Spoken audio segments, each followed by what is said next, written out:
senador estadounidense acusa a AMLO de chantajear a Biden para la cumbre. El senador Bob Menéndez, presidente del Comité de Relaciones Exteriores, acusó ayer al presidente mexicano, Andrés Manuel López Obrador, de intentar chantajear a su par estadounidense, Joe Biden, para que invitara a Nicaragua, Venezuela y Cuba a la 9ª Cumbre de las Américas.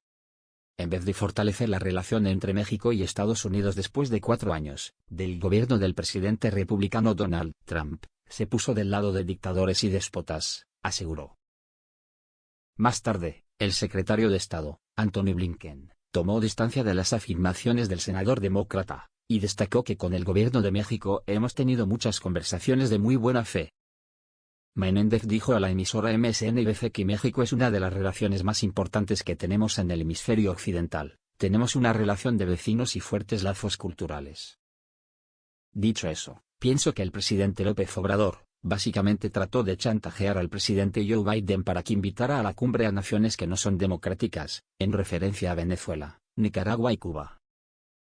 A la pregunta de si se debió excluir a esos países, cuando hay millones de migrantes en suelo estadounidense que provienen de dichas naciones, Menéndez respondió, ¿qué debe hacer el presidente Biden?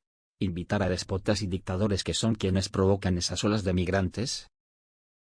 Posteriormente, Blinken aseguró que existe una legítima diferencia de opinión con respecto a lo dicho por Menéndez, durante una entrevista con Jorge Ramos, de Televisa Univisión. Resaltó que con el gobierno mexicano hemos tenido muchas conversaciones de muy buena fe, y como ya lo dije, esperamos ver al presidente López Obrador en la Casa Blanca en julio. También habló de sus extensas conversaciones con mi amigo y colega, Marcelo Ebrard. Señaló que hay una comunicación profunda y constante con México sobre temas que atañen a ambas naciones. Ramos mencionó las acusaciones del senador Marco Rubio contra México al afirmar que partes del país son gobernadas por carteles de narcotraficantes y que los periodistas son asesinados, y Blinken respondió que López Obrador ha prometido muy firmemente combatir las causas de ambos problemas. Se confirma que el mejor escenario para Andrés Manuel López Obrador es perder 2 de las 6 gobernaciones amenazadas el pasado domingo.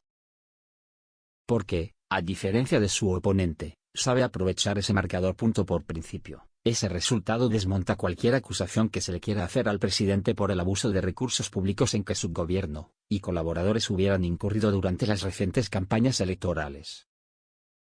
Si la oposición ganó en 2 estados, e incluso fue competitiva en un tercero como Tamaulipas, aunque al final la alianza ahí perdiera, entonces el gobierno puede decir que el juego fue limpio, que tan es democrática e incluso equitativa la competencia electoral hoy en México que candidatos de su movimiento pierden, y desde el poder federal no se tuerce tal resultado. No llegaría al extremo de decir que esas derrotas son bien vistas por el mandatario, pero es obvio que sabe sacarles toda la raja. Para empezar, porque esos descalabros no representan para el tabasqueño afrenta alguna.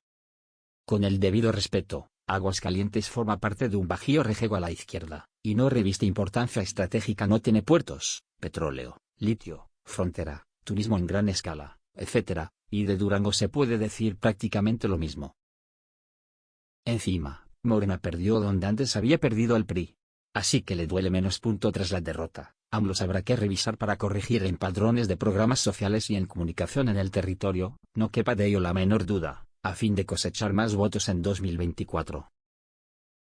Pero, de saque, son derrotas legitimadoras de triunfos en estados que por su simbolismo, Oaxaca e Hidalgo, un bastión tricolor que por primera vez verá la alternancia, o por su visibilidad turística, Quintana Roo, o por el nivel de resistencia que el gobernador de oposición había dado a la federación, encima en un espacio estratégico en términos de puertos fronterizos como Tamaulipas, sí eran políticamente esenciales para argumentar que el momentum lo tiene el oficialismo y no la oposición.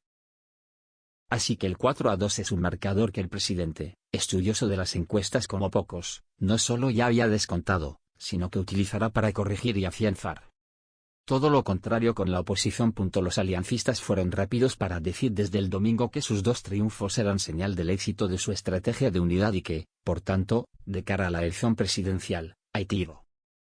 Más al correr de los días, PRI, PAN y PRD han fallado al tratar de argumentar que las derrotas en 4 gubernaturas pueden ser aprovechadas para relanzar el frente opositor. No hay mejor muestra de lo anterior que la salida en falso de los opositores al dar a conocer este jueves que esa oposición declara una moratoria constitucional en el Congreso. Ese anuncio ha encontrado resistencias en parlamentarios opositores que reclaman no haber sido consultados sobre la decisión de las dirigencias. Si había un momento para demostrar que la oposición funciona de manera cohesionada, que tiene la fortaleza que surge de la unidad, era tras las 4 dolorosas derrotas del domingo.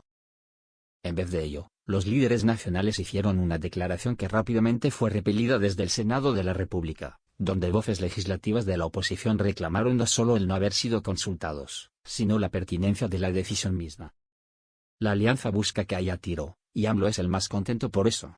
Requiere de una oposición que legitime sus triunfos, y si encima llega dividida, pues mejor.